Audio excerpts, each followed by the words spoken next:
نحمد و نصلی علی رسولہ الکریم اما بعد فاعوذ باللہ من الشیطان الرجیم بسم اللہ الرحمن الرحیم رب اشرح لی صدری ویسر لی امری واحلل عقدۃ من لسانی یفقہوا قولی ربی زدنی علما اللہم فقہنا فی الدین اللہم انی اسألک علما نافعا وعملا متقبلا ورزقا طیبا اللہم انفعنا بما علمتنا وعلمنا ما ينفعنا وزدنا علما۔ انشاءاللہ ہم آج اسی آیت کو کنٹینیو کریں گے، سورۃ البقرہ کی آیت نمبر 83، جس میں اللہ سبحانہ و تعالیٰ نے ہمیں بتایا کہ بنی اسرائیل سے اس چیز کا اللہ تعالیٰ نے وعدہ لیا تھا، لیکن انہوں نے زیادہ امپورٹنس نہیں دی اس وعدے کو کرنے کے باوجود۔ یہ چیز ہمارے لیے اللہ تعالیٰ نے قرآن میں اس لیے موجود کی ہے تاکہ ہم اس پر بنی اسرائیل والا رویہ نہ کریں، بلکہ اس کو غور سے سنیں اور سمجھیں اور توجہ دیں اور اس پر عمل کرنے کی اپنی پوری کوشش کریں۔ تو اس میں جو میثاق کا، جس وعدے کا اللہ سبحانہ و تعالیٰ ذکر کرتے ہیں، اس کو ہم ریڈ بھی کریں گے، اور 8 اس میں پارٹس ہیں۔ 2 کو ہم نے پچھلے لیکچر میں کمپلیٹ کیا تھا، باقی سب کو انشاءاللہ ہم آج کمپلیٹ کریں گے۔ آیت پڑھتی ہوں، اعوذ باللہ من الشیطان الرجیم، بسم اللہ الرحمن الرحیم۔ وَإِذْ أَخَذْنَا مِيثَاقًا، اور جب اخذنا ہم نے لیا، میثاقا وثق سے ہے، واثاقاف پختہ عہد، بنی اسرائیل بنی اسرائیل سے، لا تعبدون لا نہیں، تعبدون تم، عین بادال یعنی عبادت کرو، الا اللہ مگر سوائے اللہ کے، اللہ کے علاوہ کسی کی بھی عبادت نہ کرو، وبالوالدین احسانا اور والدین کے ساتھ احسان کرو، وذی القربی اور قرابت داروں کے ساتھ، قرابہ قریب کے رشتہ داروں کے ساتھ، والیتامی اور یتیموں کے ساتھ، والمساکین اور مسکینوں کے ساتھ، وقولوا اور کہو، للناس لوگوں سے، کیا کہو؟ حسنا اچھی بات، حسین نون، وَأَقِيمُوا الصَّلَاةَ اور قائم کرو صلاۃ نماز، وَآتُوا الزَّکاۃ اور عطا کرو زکوٰۃ، ثم پھر تولیتم منہ موڑ لیا تم نے، واو لام یا سے ہے، الا سوائے قلیلا بہت قلیل کم لوگوں کے، سوائے چند ایک لوگوں کے یا چند ایک چیزوں کے، منکم تم میں سے، وَأَنْتُمْ اور تم، معرضون عین را ضاد اعراض برتنے والے ہو، یعنی اس چیز کو اوائڈ کرنے والے ہو۔ تو جیسے کہ میں نے آلریڈی عرض کیا کہ اللہ سبحانہ و تعالیٰ نے ہمیں ان کے کانٹیکٹ سے، بنی اسرائیل کے کانٹیکٹ سے یہ چیز پیش کی، گویا کہ اللہ تعالیٰ ان کے بارے میں ہمیں کمپلین، ان کی بات بتاتے ہیں کہ انہیں وعدہ کرنے کے باوجود انہوں نے اس پر عمل نہیں کیا، کیونکہ ان کے لیے کنوینئنٹ نہیں تھا۔ وہ ہم ان کی روش دیکھ چکے ہیں کہ وہ جو چیز کنوینئنٹ ہوتی تھی اس کو فالو کرتے تھے، اور جہاں تک کنوینئنٹ ہوتی تھی، تو یہ چیز ہم دیکھ سکتے ہیں۔ اب یہاں پہ 8 چیزوں کے اوپر ہائی لائٹ ہے اس آیت میں۔ اللہ کے علاوہ کسی کو رب نہ ماننا، نمبر 2 والدین کے ساتھ احسان، نمبر 3 قریبی رشتہ داروں کے ساتھ، نمبر 4 یتیموں کے ساتھ، نمبر 5 مسکین کے ساتھ، نمبر 6 لوگوں سے اچھی بات کرنا، نمبر 7 نماز کو قائم کرنا، اور نمبر 8 زکوٰۃ دینا۔ انشاءاللہ ہم باقی جو 6 رہ گئی ہیں، کیونکہ ہم نے والدین کے اوپر احسان کرنا اور اللہ سبحانہ و تعالیٰ کے علاوہ کسی کو رب نہ ماننا، یعنی اللہ کے ساتھ کسی کو شریک نہ کرنا، اس کے بارے میں پچھلے لیکچر میں بات کی تھی۔ تو انشاءاللہ ہم رشتہ داروں سے بات شروع کرتے ہیں۔ سب سے پہلے کچھ احادیث سے میں اسٹارٹ کرنا چاہوں گی، کیونکہ رشتہ داروں کا ٹاپک ایسا ہے کہ اس میں کافی کمپلیکیشنز، لوگوں کے سوالات بیسکلی بہت ہوتے ہیں۔ رشتہ دار ایک چیز یہ بتانا چاہوں گی کہ دوستوں اور رشتہ داروں میں فرق ہے، ٹھیک ہے؟ تو جو یعنی ایک ہمارا خیال ہوتا ہے کہ اچھا جو اچھا کرتا ہے اس کے ساتھ اچھا کریں وغیرہ، اور جو نہیں اچھا کرتا اس کو چھوڑ دیں، وہ یہاں پہ ہمیں الاؤڈ نہیں ہے، کیونکہ ہمیں کئی جگہوں پہ قرآن میں یہ پتہ چلتا ہے کہ اللہ سبحانہ و تعالیٰ نے صلہ رحم سے اللہ نے ووم کے ساتھ باندھے ہوئے ہیں۔ تو دوست جو ہوتے ہیں اس میں چناؤ کر سکتے ہیں ہم پک کر سکتے ہیں، چوز کر سکتے ہیں، ڈراپ کر سکتے ہیں کسی کو. اور اسپیشلی کہ اللہ سبحانہ و تعالیٰ نے خود بھی ہمیں گائیڈ کیا ہے کہ مسلمان دوستوں کو چنو، یا ایسے دوستوں کے بیچ میں رہو کہ جسے دیکھ کر اللہ یاد آئے. یعنی اس سے ایک چیز سمجھ آتی ہے کہ دوستوں میں ہمارے پاس چوائس ہے، اور اس چوائس میں ظاہر ہے غلط دوست کی طرف بھی جا سکتے ہیں، اور اس کے نقصانات بھی ہیں، اور اچھے دوستوں سے فائدے بھی ہیں. اور اس کے برعکس جب رشتہ داروں کی بات ہوتی ہے تو ہمیں یہ چوائس نہیں دی گئی ہے. ہمیں ہمیشہ یہ کہا گیا ہے کہ رشتہ داروں کے ساتھ بنا کر رکھنا ہے، رشتہ داروں کے ساتھ صلہ رحمی کرنی ہے. صلہ کا مطلب جوڑنا، رحمی مطلب رحم، کیونکہ بلڈ ریلیٹیوز ہوتے ہیں نا، بلڈ سے ہمارے بنے ہوتے ہیں، ہماری چوائسیز نہیں اللہ تعالیٰ نے دی ہے ہمیں. تو ان کے بارے میں جو حدیثیں ہمیں ملتی ہیں وہ اسی طریقے سے ملتی ہیں کہ نبی صلی اللہ علیہ وسلم نے فرمایا کہ جو چاہتا ہے کہ اسے جنت ملے تو وہ رشتہ داروں کے ساتھ صلہ رحمی کرے. اس مطلب صرف ریوارڈز نہیں ہے، ثواب نہیں ہے اچھی چیز کرنے کا، مطلب اس میں جو اچھا نہیں کرتا اس کا نقصان بھی ہے. کہ اللہ سبحانہ و تعالیٰ نے فرمایا کہ جو رشتوں کو جوڑے گا تو میں اس کے ساتھ تعلق جوڑوں گا، اور جو رشتوں کو توڑے گا تو میں اس کے ساتھ تعلق توڑوں گا. تو یعنی ایسا نہیں ہے کہ صرف آپ اچھا کریں گے تو آپ کو ثواب ملے گا، اور اچھا نہیں کریں گے تو اس کے بارے میں کچھ بھی نہیں. اچھا نہیں کریں گے تو آپ کا نقصان ہوگا. یہ آپ کا ٹیسٹ ہے، رشتہ دار آپ کے لیے ٹیسٹ ہے. اگر اچھے ہیں، آپ کی کلک ہوتی ہے تو ٹھیک ہے، نہیں ہوتی ہے تو پھر بھی آپ کو بنا کر رکھنی ہے. کیونکہ جب نبی صلی اللہ علیہ وسلم نے اپنے صحابیوں کو ترغیب کی رشتہ داروں کے ساتھ صلہ رحمی کرنے کی، تو صحابیوں نے بھی سوالات پوچھے. ان میں سے ایک صحابی کا سوال تھا کہ میں یا رسول اللہ صلی اللہ علیہ وسلم، جو رشتہ دار تو اچھا کرتے ہیں ان کے ساتھ تو اچھا کرنا سمجھ آتا ہے، لیکن جو برا کرتے ہیں ان کے ساتھ بھی ہمیں اچھا کرنا ہوگا. تو رسول اللہ صلی اللہ علیہ وسلم نے فرمایا کہ صلہ رحمی اصل میں اسی کو کہتے ہیں کہ جب کوئی برا کرے تو اس کے ساتھ اچھا کرنا. کیونکہ جو اچھا کرے گا اس کے ساتھ تو اچھا کرنا نارمل سی بات ہے نا، اس میں تو کوئی تاکید کی ضرورت نہیں ہے کہ آپ کے ساتھ کوئی اچھا کر رہا ہے، تو ایک نارمل نیچرل چیز ہے کہ آپ اس کے ساتھ اچھا کریں گے. لیکن جو برا کرتا ہے اس کے ساتھ بھی اچھا کرنا، اس کے ساتھ بھی جوڑ کے رکھنا، اس کے پر ہم مزید بات کریں گے. ایک اور صحابی نے رسول اللہ صلی اللہ علیہ وسلم سے فرمایا کہ یا رسول اللہ، میرے کچھ رشتہ دار ہیں کہ جن کے ساتھ میں اچھا کرتا ہوں لیکن وہ مستقل مجھ سے برا کرتے ہیں، اور میں یعنی صلہ رحمی کرنے کے لیے ان کے ساتھ اچھا کرتا ہوں. تو رسول اللہ صلی اللہ علیہ وسلم نے فرمایا کہ اگر معاملہ ایسا ہی ہے جیسے تو تم نے مجھے سمجھایا، جیسے تم کہہ رہے ہو اسی طرح معاملہ، یعنی اگر تم سچ کہہ رہے ہو تو تم ان کے پیٹوں میں آگ بھر رہے ہو. یعنی کہنے کا مطلب یہ ہے کہ وہ لوگ جو برا کرتے ہیں پھر وہ جواب دیں گے، جان بوجھ کے پھر بھی آگے سے وہ برا کرتے ہیں تو پھر وہ جواب دیں گے، تم اپنا کام ٹھیک کر رہے ہو. اب سوال یہ پیدا ہوتا ہے کہ ظاہر اتنی زیادہ اس کے بارے میں سخت احادیث بھی ہیں کہ جو رشتہ داروں سے توڑتا ہے تو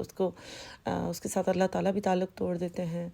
اور جو ان کے ساتھ جوڑتا ہے تو اللہ جوڑتے ہیں. اس کے علاوہ یہ کہ ثواب بھی بتائے گئے ہیں کہ جو چاہتا ہے کہ اس کے رزق میں فراخی کی جائے اور اس کی عمر میں درازی، اس کی عمر کو لمبا کیا جائے، یعنی چاہے نمبر آف ایئرز بڑھا دیں یا برکت، کہ چاہے جتنی بھی زندگی وہ جیتے ہیں برکت والی، عزت والی، عافیت والی جیتے ہیں. تو اگر کوئی چاہتا ہے کہ اس کی عمر میں برکت ہو یا عمر دراز کی جائے اور اس کی رزق میں فراخی ہو، تو اسے چاہیے کہ وہ رشتہ داروں کے ساتھ صلہ رحمی کرے. تو پھر انسان کے لیے اتنا مشکل جب ہو جاتا ہے تو پھر وہ کیا کرے؟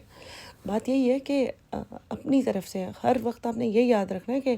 اللہ سبحانہ و تعالیٰ کا حکم میرے لیے کیا ہے. وہاں پر اس طریقے سے ہم پیش نہیں ہوں گے کہ اچھا تمہارے چونکہ یہ معاملات تھے، یہ مسئلہ ہو گیا تھا اس لیے تم نے جو کیا وہ ٹھیک کیا، کہ ان کے ساتھ تم نے قطع رحمی کی. قطع رحمی کی ہمیں اجازت نہیں ہے. البتہ بات کو چھوٹی کرنے کے لیے میں یہ کہوں گی کہ میں آپ کے سوالات کو یعنی غیر امپورٹنٹ نہیں سمجھ رہی ہوں، یہ اہم سوالات ہوتے ہیں، اور مجھے اندازہ ہے کہ کتنا مشکل ہو جاتا ہے اکثر وقت رشتہ داروں کے ساتھ ملا کر رکھنا. لیکن یہ کہ پھر جو آخری جو میں جواب دے سکتی ہوں وہ یہی ہے کہ مطلب ان کے ساتھ اس طرح سے رکھیں کہ آپ روز نہ فون کرنے بیٹھ جائیں، ان کو روز ان کے بارے میں سوال جواب نہ کریں ان کے ساتھ، لیکن مقابلہ نہ کریں برائی میں، اچھا ہی اپنی طرف سے کریں، سلام ہی کریں، جس جگہ انوائٹ کرنے کی ضرورت ہے انوائٹ ہی کریں، جہاں پہ گفٹ دینے کی ضرورت ہے آپ گفٹ دیں، اور اس طرح نہ سوچیں کہ اچھا یہ مجھے پسند نہیں ہے تو ان کو برا سا دوں، بلکہ وہاں پہ اور اچھا کر کے دیں. یعنی جب انسان کو اچھا کرنا ہوتا ہے نا کہیں، تو اسے عقل سمجھ آ چکی ہوتی ہے کہ وہ کسی کو پرووک کر رہا ہے یا نہیں. اگر آپ جان بوجھ کے آپ بھی انوائٹ نہیں کریں گے، آپ بھی جان بوجھ کے انویٹیشن پر جائیں گے نہیں، یا اگر آپ کہیں کسی میوچول کسی اور کی شادی میں ملتے ہیں، وہاں پہ وہ رشتہ دار بھی ہیں جن کے ساتھ آپ کی زیادہ اچھی نہیں بنتی ہے، تو آپ بھی مقابلے میں رہیں گے کہ اچھا وہ پہلے آ کے سلام کرتی ہے کہ نہیں کرتی ہے، میں آ کے پہلے سلام کروں، میں کیوں ہمیشہ سلام کروں. یہ جو جگہ ہے نا، وہاں پہ آپ کی پکڑ ہو سکتی ہے. کہ کیونکہ یہ حدیث بھی ہے کہ جب وہ مسلمان ہی نہیں ہیں، یعنی کہ جو 3 دن سے زیادہ ایک دوسرے سے بات نہ کریں. اور اس کے برعکس یہ بھی حدیث ہے کہ جو 2 مسلمان آپس میں یعنی ان کی آپس میں نہ بنی ہو، لڑائی ہو گئی ہو، لیکن ان میں سے جو پہل کرتا ہے سلام کرنے میں یا دوستی کرنے میں، تو وہ سارا ثواب لے جاتا ہے. تو آپ دیکھیے کہ اس حدیث کو سننے کے بعد تو انسان کے اندر یہ جنبش ہونی چاہیے کہ میں کسی طریقے سے دوستی کر لوں یا اچھی بات کر لوں. اب مسئلہ یہ ہوتا ہے کہ ہمارے اندر ایک اور چیز شیطان ڈال دیتا ہے کہ اچھا ہم تو اپنی طرف سے تو میں نے بڑا اچھا کیا، ہم سکور رکھنا شروع کر دیتے ہیں کہ میں نے تو اس وقت بھی یہ کیا تھا، اور میں نے تو فلانی دعوت میں ہی بلایا تھا، اور میں نے یہ کیا تھا، لیکن وہ منہ چڑھا کے بیٹھے تھے، یہ وہ سارا، اور وہ تو اس وقت بھی نہیں آئے تھے، انہوں نے بیماری کا کہہ دیا تھا. آپ اچھا گمان کریں، اور بس آپ یہ سوچنا چھوڑ دیں کہ میں نے 1 مرتبہ اچھا کیا تو ان کو بھی 1 مرتبہ اچھا کرنا چاہیے، میں نے 6 مرتبہ اچھا کیا تو انہوں نے کم سے کم 1 مرتبہ بھی نہیں کیا. آپ یہ سوچیں کہ میں مسلمان ہوں، اللہ نے مجھے حکم دیا ہے نا صلہ رحمی کا، اللہ نے ان کو بھی دیا ہے، لیکن میں اس مقابلے میں نہ آؤں کہ وہ کتنی بار کرتے ہیں یا میں کتنی مرتبہ کرتا ہوں. ہمارا مسئلہ یہ ہو جاتا ہے کہ ہم اس مقابلے میں آ جاتے ہیں، ہم چہروں کو پڑھنے میں آ جاتے ہیں، ہم بدگمانی کرنے پر آ جاتے ہیں، ہم چھیڑ چھاڑ کرنے پر. ہمیں انٹرٹین کرنا اچھا لگتا ہے، لوگوں سے اس طرح سے بات کرنا کہ اگلے بندے کو اور اذیت پہنچا، اور اوپر سے ہم کہہ رہے ہوتے ہیں کہ ہم نے تو دوستی کرنے کی بڑی کوشش کی. اور اگر ہم جو ہے کہ فون پر بات کر بھی لیں گے یا ان سے ملاقات کر بھی لیں گے، تو اس طرح کے کویشچنس پوچھیں گے جو مزید ان کو ہم سے بدظن کر دیں گے کہ یہ دیکھو نا، ان سے ہم بات کرتے ہیں تو پھر یہ پرسنل کویشچنس پوچھنے پر آ جاتی ہیں. اور اپنی طرف سے آپ سمجھ رہے ہوں گے، آپ بھی حکمت کی دعا کریں اپنے لیے کہ اس طرح نہیں کہ اچھا وہاں وہ کیا پڑھتی ہے، اور وہ کیا پڑھ رہا ہے، وہاں کہاں جاب کر رہا ہے، اور وہاں پہ جانے دیا تم نے اس کو، وغیرہ وغیرہ. اکثر اس طرح کے جہاں پہ کشیدہ معاملات کا چانس بھی ہو نا، تو وہاں پر بلکہ آپ ہر ایک سے ہی سوالات کم پوچھنے چاہیے. یہ نہیں، یہ ہمارا مسئلہ نہیں ہے کہ کون کہاں پہ کتنی فیس دیتا ہے اور کون کتنی کمائی کرتا ہے، اور کس کی بہو کے بچے ہیں اور کس کے نہیں ہیں، اور کون الگ رہتا ہے اور کون ساتھ رہتا ہے. یہ سارے سوالات جو ہوتے ہیں اس کی وجہ سے بھی کچھ رشتہ دار آپ کو ڈسٹنس پہ رکھنے کی کوشش کرتے ہیں، یا ہم کسی کو ڈسٹنس پہ رکھنے کی کوشش کرتے ہیں. اور پھر اس طرح کے معاملات ہوں تو آپ اتنا ڈسٹنس ضرور کریٹ کر سکتے ہیں کہ اگر آپ کو انکمفرٹیبل فیل ہوتی ہو کہ وہ بہت سوالات کرتے ہیں یا کچھ، تو مطلب اتنا کہ عید پر کسی اوکیزن پر حکمت کے ساتھ معاملہ کر لیا. لیکن یہ ہم ہرگز نہیں کر سکتے کہ قطع رحمی کریں. اور یہ اللہ کا حکم ہے، یہ میرے کوئی اوپینین کی بات نہیں ہے. اور اس کا مطلب یہ بھی نہیں ہے کہ میں آپ کے معاملے کو، مسئلے کو سمجھ نہیں پا رہی ہوں کہ کتنا زیادہ مشکل ہے. اور جہاں پر رشتہ داروں کے حقوق کی بات آتی ہے کہ تو شرعی حساب سے رشتہ داروں میں کون کون آ جاتا ہے؟ رشتہ داروں میں بہن بھائی بھی آ جاتے ہیں. بہن بھائیوں کا خیال رکھنا، جب تک ہم شادیاں نہیں ہوتی ہیں تو وہ ایک بالکل کلوز فیملی میں ہی آ جاتے ہیں، اس لیے ان کو رشتہ دار ایز سچ نہیں کاؤنٹ کرتے. لیکن ایک بار جب سب اپنی اپنی فیملیز میں ہو جاتے ہیں تو پھر وہ ایک رشتہ داری ہی کاؤنٹ ہوتی ہے، جہاں پر داماد، بہنوئی، بھابھی اور دیورانی، جٹھانی، یہ سارے رشتے ایڈ ہو جاتے ہیں، نند وغیرہ. تو وہاں پر یہ رشتہ داری آپ کو بات سمجھ آتی ہوگی کہ صلہ رحمی کرنا تھوڑا سا زیادہ مطلب کمپلیکیٹڈ ہو سکتا ہے، کیونکہ ہمیں بہت ساری چیزوں کا خیال رکھنا پڑ جاتا ہے. تو پہلے لیول پہ رشتہ داروں میں بہن بھائی آ جاتے ہیں اور ان کی فیملیز آ جاتی ہیں. اس کے بعد آ جاتے ہیں یعنی گرینڈ پیرنٹس، یعنی نانی، نانا، دادی، دادا وغیرہ، اور پڑنانی، پڑنانا، اور پردادی، پردادا وغیرہ. پھر آ جاتے ہیں تیسرے لیول پر والدین کے بہن بھائی، یعنی کہ باپ کی طرف سے چچا، پھوپھو، تایا وغیرہ، اور ماں کی طرف سے ماموں، خالائیں وغیرہ.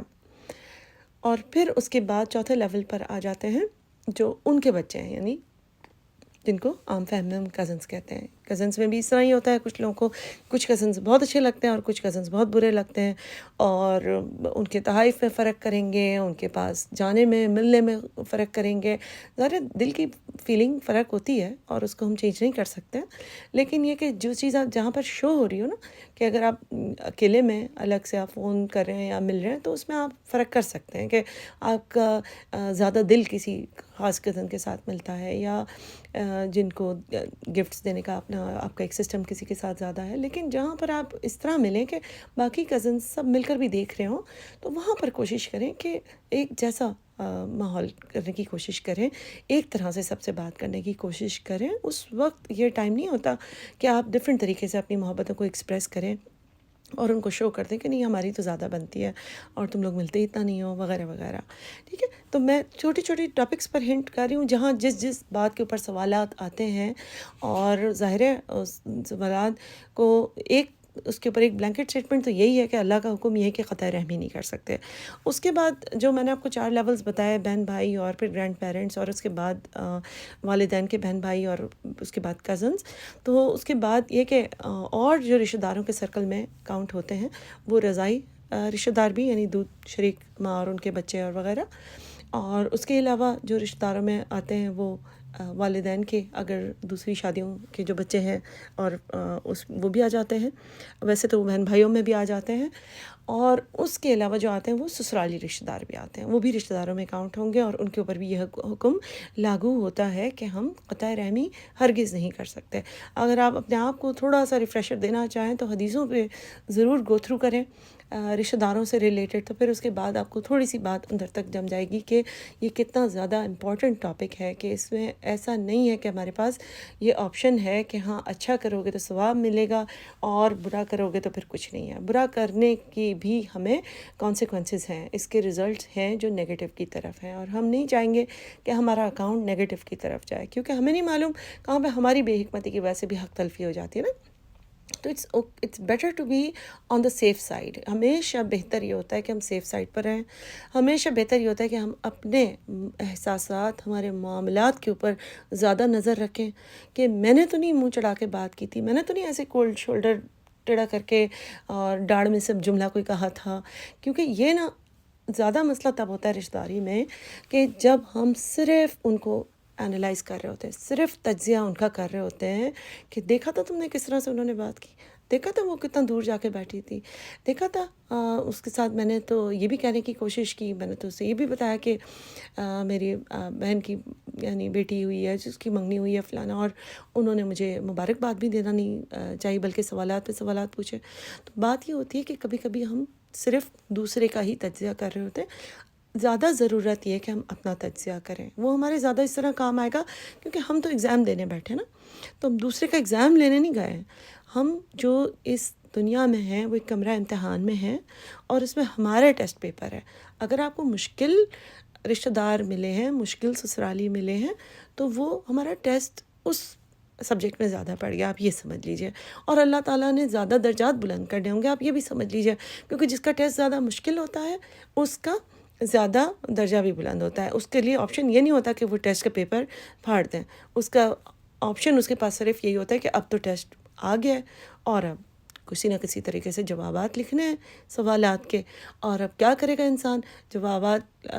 خالی تو نہیں چھوڑ کر آئے گا, وہ تو اس کو گریڈ اگر جس کو لینا ہوگا تو وہ کچھ نہ کچھ ضرور فل کر کے آئے گا. تو ہمارے لیے بھی اسی میں سے اگزامپل آپ یہ پکڑیے کہ اگر آپ کو محسوس ایسے ہوتا ہے کہ یہاں پر زیادہ آزمائش ہو گئی ہے رشتہ داروں کے معاملات میں, تو اس میں آپ کوشش کیجئے, اللہ سے مدد مانگتے رہیے, باقاعدہ نفلیں پڑھیں, دعائیں مانگیں کہ یا اللہ میرے لیے آسانی کریں. اور اگر آپ ایک ذہن بنا لیں گے نا کہ چاہے جو ہو جائے مجھے اچھا کرنا ہے, میں نے اپنے اندر اخلاق رکھنا ہے, کیونکہ سب سے زیادہ اخلاق کی اہمیت ہے میرے دین میں, تو پھر انشاءاللہ تعالیٰ معاملات آسان ہوتے جائیں گے. پھر آپ کو فرق پڑنا بند ہو جائے گا, کیونکہ جو انسان خود ٹاکسک ہوگا نا اس سے آپ کو فرق پڑنا بند ہو جائے گا. یہ اس کے بارے میں تو بہت سارے آپ کو یعنی دین کے علاوہ بھی آپ کو اس چیز کے پر کافی کتابیں مل جائیں گی, کافی کوٹس مل جائیں گے. لیکن رسول اللہ صلی اللہ علیہ وسلم نے جو ہمیں کہا ہے وہ یہی ہے کہ انسان اپنے آپ کو اخلاق کا سب سے زیادہ بلند مرتبہ ہے, اور اگر ہمارے سے کہیں کسی کی حق تلفی ہو جائے گی تو پھر آخرت میں سب سے بڑا مفلس, یہ حدیث کے مطابق بتا رہی ہوں, حدیث کے مطابق سب سے زیادہ مفلس وہ ہوگا کہ جو آخرت میں بہت ساری نیکیاں لے کر آئے گا, لیکن بیکاز کہ اس نے کسی کے حق تلفی کی ہوگی، کسی کا دل توڑ دیا ہوگا، کسی کے ساتھ تکبر سے بات کی ہوگی، کسی کی برائی کی ہوگی، سب کچھ اس کی وجہ سے وہ ایک ایک کر کے ساری نیکیاں ختم ہو جائیں گی، بلکہ لوگوں کی، کیونکہ اس وقت لینے اور دینے کے لیے تو نیکیاں اور برائیاں ہی رہ گئی ہوں گی نا، تو پھر جتنی ساری وہ نیکیاں لے کے اٹھا ہوگا قبر سے، اور فیصلہ ہوتے ہوتے نیکیاں تو ساری ختم ہو جائیں گی، اور دوسروں کی جتنی گناہ ہوں گے وہ اپنے اکاؤنٹس میں لکھوا چکا ہوگا۔ تو بات ساری یہی ہے کہ انسان کوشش کرے کہ یہاں پر صرف نیکیاں لکھواتا رہے، کیونکہ یہ ٹیمپریری ہے جگہ، اور آپ کوشش کریں کہ رشتہ داروں کے حق میں بہت زیادہ محنت کریں۔ اگر آپ کو اس کے اندر پھر بھی کوئی مشکل ہوتی ہے تو آپ اپنا صرف اتنا ڈسٹنس رکھیں کہ حق ختم نہ کریں، بالکل قطع نہ کریں، بس اتنی بات آپ یاد رکھ لیجئے۔ دوسرا یہ کہ کبھی کبھی ہم بہت اچھی صلہ رحمی کر رہے ہوتے ہیں فیس پر، لیکن گھر آ کے ساری چیزوں پر پانی پھیر دیتے ہیں، جب ہم آ کے ان لوگوں کے بارے میں بیٹھ کے برائیاں شروع کرتے ہیں، غیبتیں شروع کرتے ہیں، ان کے بارے میں افواہیں پھیلاتے ہیں، ایک بات سن کر آئے یہاں سے اور پھر آ کر دوسرے رشتہ داروں کو جو اس جگہ موجود نہیں تھے ان کو کال کیا، ان کو انفارمیشن دی کہ تم نے سنا ان کی بیٹی نے کیا کیا یا وہ کیا کرتے ہیں وغیرہ وغیرہ۔ یہ سب چیزیں گناہ میں ہیں، اور ان کا مسئلہ یہ ہے کہ ہم ان گناہوں کو اتنا بڑا سمجھتے نہیں ہیں، اور یہ ہمارے کلچر کا حصہ بن گئی ہے، اور ہم سمجھتے ہیں کہ اب اتنا تو کرنا پڑے گا نا، یہ تو بتانا پڑے گا، میں نے اتنی تو اچھی ان سے بات کی ہے تو اتنا تو میرا بھی حق ہے۔ ایک اور چیز رشتہ داروں کے بارے میں ایڈ کرنا چاہوں گی کہ یہ نبی صلی اللہ علیہ وسلم کی حدیث ہے کہ جب ہم کسی غریب کو چیریٹی دیتے ہیں تو اس میں ایک ثواب ملتا ہے، یعنی صدقہ کرنے کا، لیکن اب اپنے غریب رشتہ داروں کو جب ہم صدقہ کرتے ہیں تو اس میں 2 ثواب ملتے ہیں، ایک صدقہ کا اور دوسرا صلہ رحمی کا۔ اور یاد رکھیے کہ اگین اپنا تجزیہ کر کے دیجئے، اگر کبھی کبھی ہم جب دوسرے غریبوں کو دیتے ہیں یا انٹرنیٹ سے تو ہم بڑے بڑے صدقے کر دیتے ہیں، یا جن کو ہم نے دیکھا نہیں ہوتا، جانا نہیں ہوتا، ان کو کر کے ہم بہت خوش واپس آتے ہیں، لیکن جب ہم اپنے رشتہ داروں کو دیتے ہیں تو پھر اس کے بارے میں بہت زیادہ ہم انگلیاں اٹھاتے ہیں، اور ہم بہت انزائٹی کے شکار ہوتے ہیں کہ یہ لوگ تو اس طریقے سے خرچ کرتے ہیں، اور انہوں نے اس طرح سے بیٹی کی شادی کرنی تھی تو پھر پیسے کیوں مانگے، اور یعنی ان کو سیو کرنے کی تمیز نہیں ہے۔ یہ ساری چیزیں بالکل آپ کی ہو سکتا ہے درست ہوں، لیکن اکثر جو انٹرنل معاملات ہوتے ہیں نا لوگوں کی زندگیوں کے، وہ ہم نہیں جانتے۔ آج کل کے زمانے میں جتنا مینٹل مرض ہے، جتنی نفسیاتی بیماریاں ہیں گھروں کے اندر، ہمیں نہیں پتہ ان کے بچوں کی کیا مسائل ہیں، اور ان کے اپنے میاں بیوی ان کے پاس کیا پرابلمز ہیں سیونگ کی، یا پریشان رہتے ہیں، بیماریوں میں رہتے ہیں، اوور ویلم رہتے ہیں، ان کے بچے کیا پتہ اس طرح کی ضدیں کرتے ہوں جو مینیج نہ کر سکتے ہوں، اور اگر اللہ نے آپ کو ان ٹیسٹ سے بچایا ہوا ہے تو اللہ کا شکر ادا کرنا چاہیے۔ اس کے علاوہ جو بھی معاملات ہوتے ہیں اس میں ہم اکثر جگہوں پر ضرور یہ دیکھا گیا ہے کہ جو لوگ اس طرح سے مستقل فائنینشیل مسائل میں ہوتے ہیں وہ اللہ کی طرف سے بھی ہوتے ہیں، اور ان کے اپنے اندر منی مینجمنٹ کے ضرور ایشوز ہوتے ہیں، لیکن آپ یہ ضرور یاد رکھیں کہ ان سب جگہوں پہ جہاں پہ آپ نے بغیر دیکھے دیا ہے وہاں پر بھی ہو سکتا ہے کہ لوگ اسی طرح سے خرچ کر رہے ہوں اور آپ کو پتہ بھی نہ چلتا ہو۔ تو اس لیے آپ رشتہ داروں کے اوپر ہلکا ہاتھ رکھیں، اور اگر یعنی یہ چیزیں ہو جاتی ہیں مشکلات، اسپیشلی کہ اگر آپ ٹریول کر رہے ہیں الگ کنٹریز میں، جو لوگ ہوتے ہیں ان سے پھر ایکسپیکٹیشن ہوتے ہیں، جو رشتہ دار ہوتے ہیں وہ مائنڈ بھی کر جاتے ہیں کہ انہوں نے ہمیں اچھے گفٹ نہیں دیے۔ یہ سب چیزیں انشاءاللہ جو بھی اللہ سبحانہ و تعالیٰ سے قریب ہوں گے، جو نبی صلی اللہ علیہ وسلم کی سنت سے قریب ہوں گے، جو حدیثوں کو پڑھیں گے، انشاءاللہ اللہ تعالیٰ ان سب کا دل بڑا کرے، اور دونوں سائڈز میں انشاءاللہ اللہ تعالیٰ آسانیاں پیدا کرے، اور یہ سارے معاملات بالکل بجا ہیں، اور انشاءاللہ اللہ سے دعا کی جا سکتی ہے کہ اللہ سبحانہ و تعالیٰ ہماری اچھے اخلاق سے، ہماری اچھی باتوں سے ان ساری غلط فہمیوں کو بیچ میں آنے سے روک دیں انشاءاللہ۔ اس کے بعد ٹاپک شروع ہوتا ہے یتیم کا، اور یتیم کا روٹ ہے یا تعمیم، جس کا مطلب ہوتا ہے کٹ جانا۔ تو جس طریقے سے ایک یتیم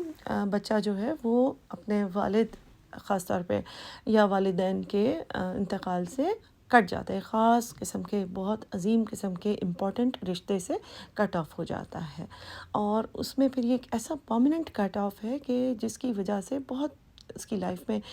پرابلمز ہوتی ہے۔ صرف فائنینشیل پرابلمز نہیں ہوتی ہے جس طریقے سے ہم عام طور پہ سمجھتے ہیں کہ اچھا انہیں اب کسی یتیم ہونے پر ہم رحم ضرور کھاتے ہیں، لیکن ہمارے ذہن میں جو چیزیں آتی ہیں وہ یہی آتی ہیں کہ اچھا ان کو کرایہ دینا ہوگا، فیس دینی ہوگی، کھانا دینا ہوگا، کپڑے دینے ہوں گے،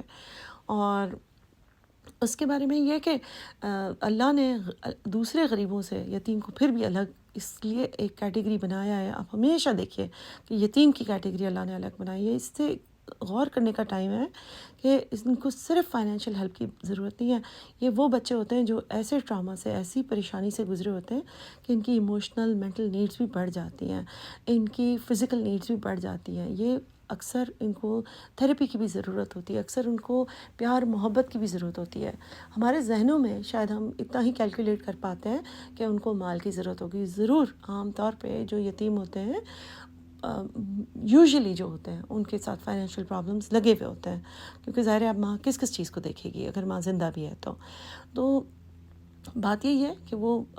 ہارڈلی ان چیزوں سے ہی مینیج کر پاتی ہے کہ جو بھی ہے گھر کے شیلٹر کا، کرائے کا، بل کا، بچوں کی فیس کا وغیرہ، کہ جو ان کی ایموشنل نیڈز ہیں ان کو بھی پورا اترنا. تو یہاں پر کہنے کا مطلب یہ ہے کہ نبی صلی اللہ علیہ وسلم کی جو حدیث ہے اس کے اوپر آپ غور کریں کہ نبی صلی اللہ علیہ وسلم نے یتیم کے لیے بھی خاص الگ یعنی حدیث ہے کہ جو یتیم کی پرورش کرے گا تو وہ میرے ساتھ آخرت میں اتنا ساتھ اس طرح ہوگا. اور نبی صلی اللہ علیہ وسلم نے اپنی دونوں انگلیاں ساتھ میں رکھ کے دکھائیں. تو اس کا مطلب ہے کہ نبی صلی اللہ علیہ وسلم کا پڑوس، نبی صلی اللہ علیہ وسلم کا ساتھ نصیب ہوگا جو یتیم کی خدمت کرے گا، یتیم کی پرورش میں حصہ لے گا. اینڈ اگین میں یہی کہوں گی کہ یتیم کی پرورش میں صرف فائنینشیل نہیں ہے، فائنینشیل بھی ضرور کریں. اگر آپ ابھی تک کسی یتیم کی پیسوں سے کوئی مدد نہیں کر رہے تو ایٹ لیسٹ کسی ایک یتیم کے بارے میں کچھ نہ کچھ آپ فنڈ کرنا کہیں نہ کہیں ضرور شروع کر دیں. چاہے آپ زندگی میں عام طور پہ کسی آرفنیج کو جانتے ہیں وہاں پر آپ منتھلی کچھ پیسے ضرور دیں، اور اگر آپ نہیں جانتے فزیکلی کسی آرفنیج کو تو آن لائن اب بہت سارے وسائل ہیں، بہت سارے ذریعے ہیں جہاں سے آپ اس پروسیس کو شروع کر سکتے ہیں کہ کم سے کم اس حدیث کے تھوڑا قریب تو ہوں. لیکن جو پوائنٹ میں یہاں پہ بتانا چاہ رہی ہوں وہ یہ ہے کہ رسول اللہ صلی اللہ علیہ وسلم نے بھی یتیم کے لیے الگ سے بتایا، اللہ سبحانہ و تعالیٰ نے بھی یتیم کی کیٹیگری الگ بنائی. اس سے پتہ چلتا ہے کہ یہ صرف عام غریب نہیں ہیں، ان کو اللہ سبحانہ و تعالیٰ نے الگ سے اس لیے بتایا کہ یہ بچے ہوتے ہیں. عام طور پہ انہیں محبت کی، ان کو انٹرٹینمنٹ کی بھی ضرورت ہوتی ہے. ایسا نہیں ہے کہ اب ان کے والدین کا یا والد کا انتقال ہو گیا تو یہ خود ہی ان کے اندر سے وہ تھنکنگ، ان کے دل نہیں ختم ہو گیا، ان کا دماغ نہیں ختم ہو گیا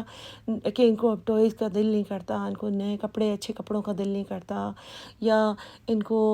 شاباشیں سننے کا دل نہیں کرتا، یا ان کو پارک جانے کا دل نہیں کرتا، یا ان کو کوئی محبت سے ان سے بات کرے، کوئی ان کو مووی پر لے کے جائے، کوئی ان کے ساتھ ان کی ڈرائنگس کو دیکھ کر خوش ہو، تالیاں بجائے. ان کی چھوٹی چھوٹی باتیں جو بالکل جس طرح سے ہم اپنے بچوں کے ساتھ کرتے ہیں، جس میں کوئی سینس نہیں بن رہی ہوتی ہے، ان کی ڈرائنگس کو دیکھ کے، ان کی رائٹنگس کو دیکھ کے ہم کہتے ہیں واو یہ تو بہت اچھا ہے. اللہ سبحانہ و تعالیٰ نے ان کو ابھی تک وہ بچے ہی ہیں، اسی لیے ان کی خاص اللہ تعالیٰ نے مینشن کیا ہے تاکہ ہم ان کی پرورش، ان کو بڑا کرنے میں مدد کریں. تو خاص طور پہ کوشش کریں کہ جتنا زیادہ آپ اس پروسیس میں حصہ لے سکتے ہیں ضرور لیجئے. کسی رشتہ دار یتیم کو اگر آپ جانتے ہیں تو ان کو انٹرٹین کرنے میں، ان کو لانے میں، لے جانے میں، ان کی ماں کی مدد کریں، پک اینڈ ڈراپ کرنے میں. کہیں پر ویکینڈ پر کوئی چیز ان کو گھما دی، کوئی انٹرٹین کر دیا، اس سے ماں کو بھی تھوڑی بریک مل سکتی ہے. اور اس کے بارے میں یہ بھی حدیث ہے کہ جو بیوہ اور یتیموں کی خدمت کرتا ہے تو گویا وہ یعنی بیٹل گراؤنڈ میں، یعنی جنگ میں لڑنے سے زیادہ اس کو ثواب ملے گا. اب دیکھیے کہ اس میں انسان اپنی جان کی بازی لگاتا نا، تو اسی طریقے سے کبھی کبھی ایسے ہو جاتا ہے کہ جو بچے یتیم بڑے ہو رہے ہوتے ہیں وہ چڑچڑے بھی ہوں گے، یا وہ ضدی ہوں گے، یا وہ کوئی ایسی بات کریں گے جس سے فوراً آپ کے ذہن میں آئے گا کہ اچھا یہ تو بچے ہیں ہی بڑے بدتمیز. یقین کریں سارے بچے بڑے ہو رہے ہوتے ہیں، وہ سب ہارمون سے گو تھرو کرتے ہیں، اور سب نے اپنے حساب سے ضد کی ہوتی ہے، سب نے اپنے حساب سے بغاوت کی ہوتی ہے. لیکن ہم عادی ہو چکے ہوتے ہیں اپنے بچوں کے، اس وجہ سے ہمیں دوسروں کے بچوں میں ایک دم سے بہت زیادہ پرابلمس نظر آتی ہے، اور ہمارا دل کہتا ہے کہ اگر وہ اتنی تکلیف سے گزرے ہیں تو ان کو تو بالکل سیدھا ہو جانا چاہیے. یہ ہمارا دماغ غلط کیلکولیشن کرتا ہے. تو ضرور ان کو مدد کرنے میں آپ اس چیز کو ذہن میں رکھیے کہ ان کو صرف مال کی ضرورت نہیں ہے، بلکہ ان کو آپ کی طرف سے پیار، محبت، شفقت انٹرٹینمنٹ کی بھی ضرورت ہے، ان کو آپ کے وقت کی بھی ضرورت ہے، ان کو اپنی سلی کہانیاں، ان کو باتیں بتانے میں ان کا دل کرتا ہے کہ کوئی ہماری بات سنے اور ہم سے امپریس ہو، ہم سے خوش ہو۔ ان کا بھی دل کرتا ہے کہ وہ فالتو میں بھی نئے کپڑے، نیا پرس، نئے جوتے اور نئے ٹوائز وغیرہ لے لیں۔ تو کوشش کریں کہ جس حد تک آپ اس پروسیس میں حصہ لے سکتے ہیں تو اللہ سبحانہ وتعالیٰ آپ کے لیے بہت اجر و ثواب اس میں ڈال دیں۔ پھر اللہ سبحانہ وتعالیٰ نے فرمایا والمساکینی، اور مسکینوں کی۔ مسکین کا روٹ ہے سین کاف نون، سکن۔ آپ دیکھیے کہ ورڈ سکون بھی اسی سے ہے نا۔ سکون کا کیا مطلب ہوتا ہے کہ جہاں پہ پیس کا خیال آتا ہے۔ اب اسی کو آپ اس طرح سے سمجھیں کہ سکون کا مطلب خاموشی، کوئی رکاؤ آ جانا۔ تو اس کا مطلب یہ کہ مسکین کا مطلب صرف وہ مانگنے والے نہیں ہیں، مسکین کا مطلب یہ کہ کسی کی بھی زندگی جس میں کوئی سکون، یا اسی سکون کو نیگیٹو سوچے تو کوئی رکاؤ سا آ گیا ہے، کوئی جو ہلچل، کوئی گہما گہمی تھی، لائف چل رہی تھی ایک مشین کے پٹے کی طرح، تو وہ رک گئی ہے۔ اب وہ چاہے وہ کسی کی جاب چھوٹنے کی وجہ سے، چاہے سڑک پہ کسی کا فلیٹ ہو جائے ٹائر اور گاڑی خراب ہو جائے، اس کی وجہ سے ایک رکاو آ گیا چلتے چلتے، چاہے کسی کی زندگی چل رہی تھی، اس کی ڈائیورس ہو گئی ہے اور اس کی زندگی میں رکاو آ گیا، دماغ نہیں چل رہا، مال ہے، پیسے ہیں، لیکن دماغ نہیں چل رہا، سمجھ نہیں آ رہی فیصلے کیسے کرنے ہیں، بچوں کو کیا پکا کے دینا ہے، سمجھانا ہے، کیا کرنا ہے، عدت پوری کرنی ہے۔ اسی طریقے سے کسی کا انتقال ہونا، یا کسی کے گھر میں اس طرح کی خبر آ جائے کہ کوئی کسی بچے کو، کسی شوہر کو، بیوی کو کینسر ہو گیا ہے، اب چیزوں کی سمجھ نہیں آ رہی، ایک رکاو آ گیا ہے، ایک سکن، ٹھیک ہے۔ تو اس چیز میں بھی ضروری نہیں ہے کہ مال، ویسے تو مال کی عام طور پر کیا ہوتا ہے، انسان کی جاب ختم ہو جاتی ہے ایسے وقتوں میں جب کہ سوچنے سمجھنے کی صلاحیت کم ہو جائے، یا وہ اپنی اگر دہاڑی پہ کام کرتے ہیں تو وہ لوگ جا نہیں سکتے، ان کو اپنی جاب ہی سے چھٹی کرنی پڑتی ہے نا، تاکہ وہ بچوں کی خیال کر سکیں یا ماں باپ بوڑھے کا خیال کر سکیں، یا جو سچویشن ہے ایٹ ہینڈ ہے، چاہے وہ طلاق ہے، چاہے کسی کا انتقال ہے، اس کو ٹیک کیئر کرنے کے لیے اس کی وجہ سے ان کے پیسوں کی بھی کمی آتی ہے، ان کی سوچ سمجھ میں کمی آ جاتی ہے، اور بچوں کی اسکولوں کی چھٹیاں ہو رہی ہیں، اگر آپ چاہیں تو الگ الگ طریقوں سے ایسے لوگوں کی ہیلپ کر سکتے ہیں کہ جن میں ان کی چیزوں میں کم سے کم رکا ہوا ہے، کھانا بنا دیا اور مدد ان کی آفر کر دی، بجائے اس کی کہ جا کر صرف ہم سوالات پہ سوالات پوچھیں۔ تو یہ تو اس طرح کے مسکین ہو گئے نا کہ جس میں ٹیمپریری اسٹاپ ہے۔ اب کچھ مسکین ایسے ہوتے ہیں جو زندگی بھر، جن کی کچھ نہ کچھ، کہ وہ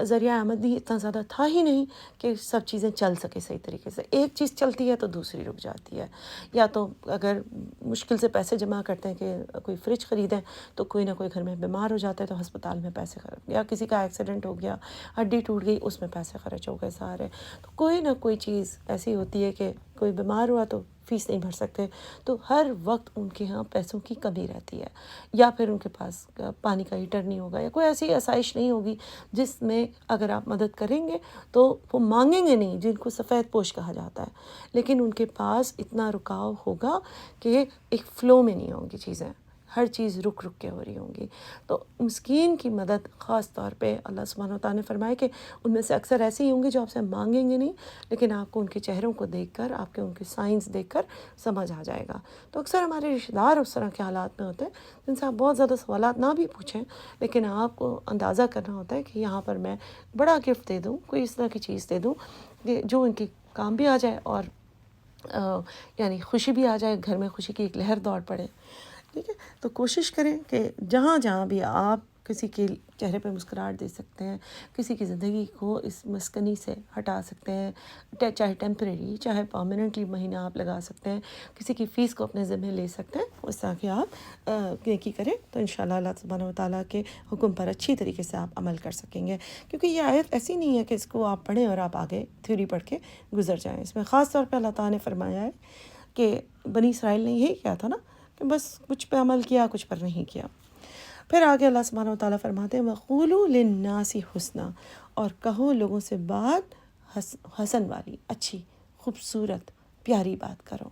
ٹھیک ہے۔ تو اب دیکھیں کہ اگر آپ فزیکلی، مینٹلی، نفسیاتی طور پر، ایموشنلی کسی کی مدد نہیں کر سکتے، فائنینشلی اوپر کسی کی مدد نہیں کر سکتے، تو بات اچھی کرنے میں تو کوئی پیسے نہیں لگ رہے۔ بات اچھی کرنے کا کیا مطلب ہے کہ انسان آپ سے چاہے دوسرا کیسی بھی بات کرتا ہے، آپ ہمیشہ اچھی بات کریں گے، کیونکہ آپ مسلمان ہیں، آپ سوچیں کہ اگلا بھی مسلمان ہے لیکن مجھے اللہ نے کیا کہا ہے، اللہ کا حکم میں پورا کروں گی، کیونکہ اللہ نے مجھے کہا ہے کہ میں اچھی بات کروں۔ اچھی بات چاہے آپ کا نیبر ہے کوئی، چاہے آپ کے برابر میں بس میں کوئی بیٹھا ہے، چاہے آپ کے رشتہ دار ہیں جو آپ سے بہت اچھے سے بات نہیں کرتے، چاہے جن سے بھی، بچوں سے بات کرنی ہے، بوڑھوں سے بات کرنی ہے، کسی سے بھی آپ نے بات کرنی ہے،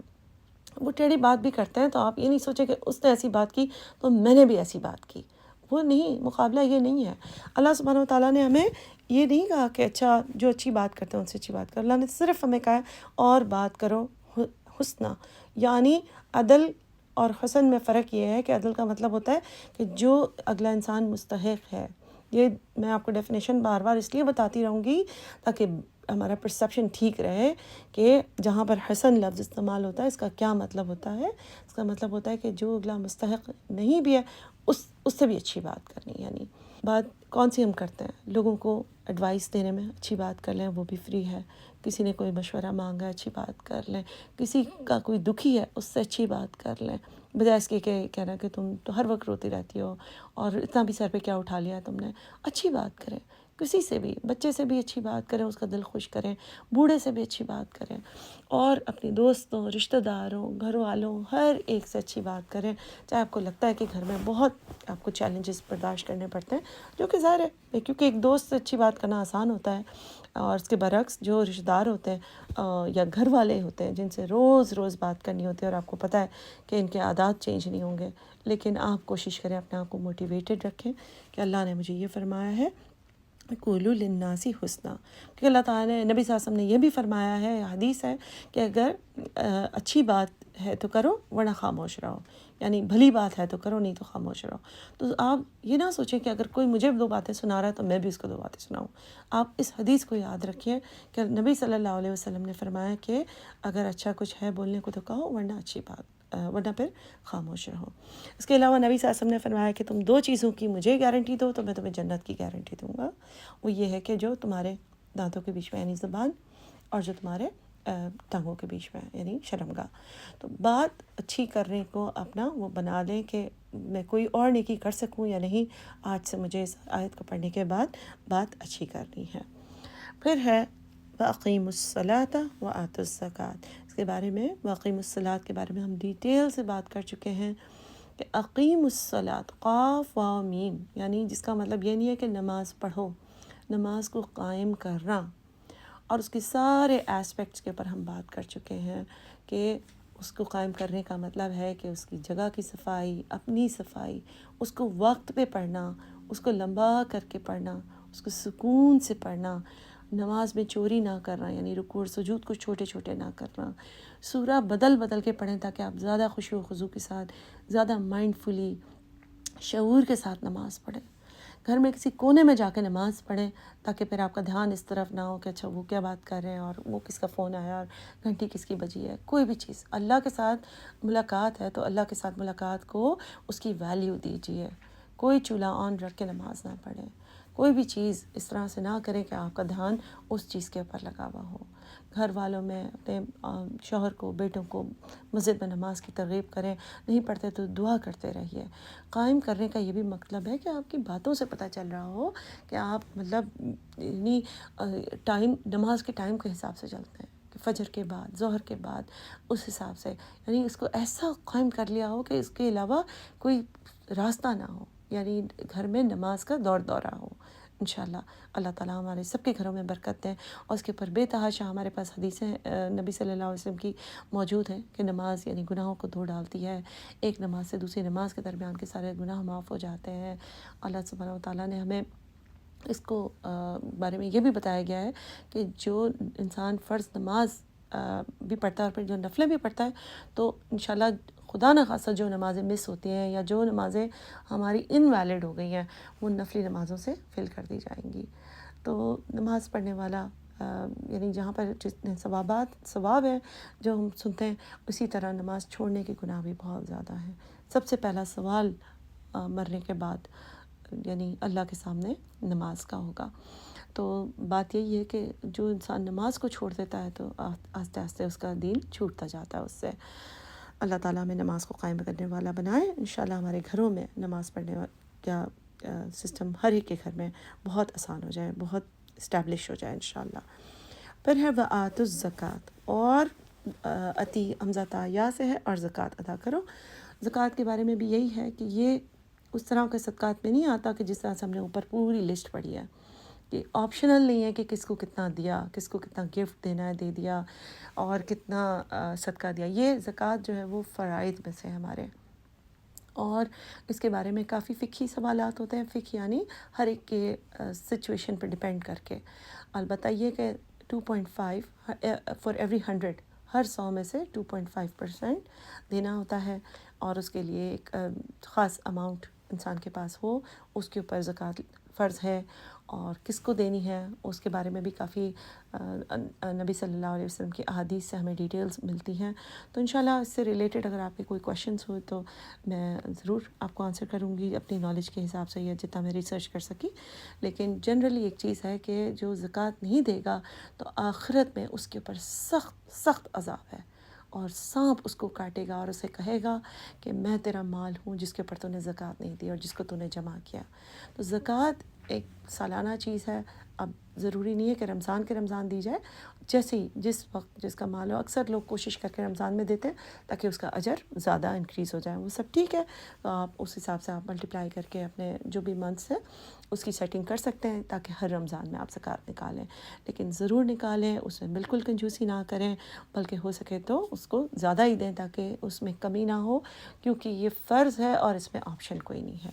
تو پھر ان 8 چیزوں کے بعد اللہ سبحانہ و تعالیٰ فرماتے ہیں کہ یہ وعدہ جو بنی اسرائیل سے بھی لیا تھا، ثم تولیتم، تم نے اس سے منہ موڑ لیا۔ یہ بنی اسرائیل سے کے بارے میں کہا گیا ہے، اور ہمیں کیوں بتایا گیا ہے؟ تاکہ ہم ان باتوں سے منہ نہ موڑیں، ہم صرف اس کے اوپر سے تھیوری پڑھ کر آگے نہ بڑھ جائیں۔ اور اللہ سبحانہ و تعالیٰ فرماتے ہیں الا قلیلا، یعنی بہت کم تم لوگوں میں سے اس کو فالو کرتے تھے، اس وعدے کو، یا بہت کم چیزوں کو فالو کرتے تھے، ان میں سے ساری چیزوں کو نہیں کرتے تھے۔ اللہ تعالیٰ ہمیں بچائیں، اپنی پروٹیکشن میں رکھیں، کہ ہم کو ساری چیزوں پر عمل کرنے کی توفیق عطا فرمائیں، اور ہم کھلے دل سے ان سب چیزوں کے اوپر آسانی کے ساتھ عمل کر سکیں۔ منکم وانتم معرضون، اور تم تھے اعراض کرنے والے۔ سبحانک اللہم و بحمدک، نشہد ان لا الہ الا انت، نستغفرک و نتوب الیک۔ السلام علیکم ورحمۃ اللہ وبرکاتہ۔